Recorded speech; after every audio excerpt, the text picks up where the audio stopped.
नमस्ते साथीहरु, म लाल वर्ताङ। तपाईहरुलाई आज चाहिँ म क्रिकेट कसरी हेर्ने अहिले live stream world cup qualifier खेल भइरहेछ नेपाल र जिम्बाब्वे कसरी हेर्ने त्यो चाहिँ म चाहिँ नेट टिभी सर्च गर्नुस् प्ले स्टोर अथवा एप स्टोरबाट सर्च गरिसकेपछि डाउनलोड गर्नुस् अनि युट्युब ओपन गर्नुस्।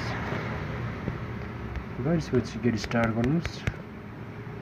म चाहिँ जिमेल यहाँ तल देखिरहेको छ फेसबुक अगाडिको जिमेल त्यसमा थिच्दिए।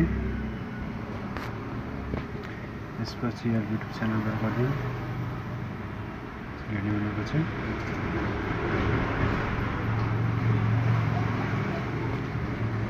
सक्नुहुन्छ तपाईहरुले। अब वाच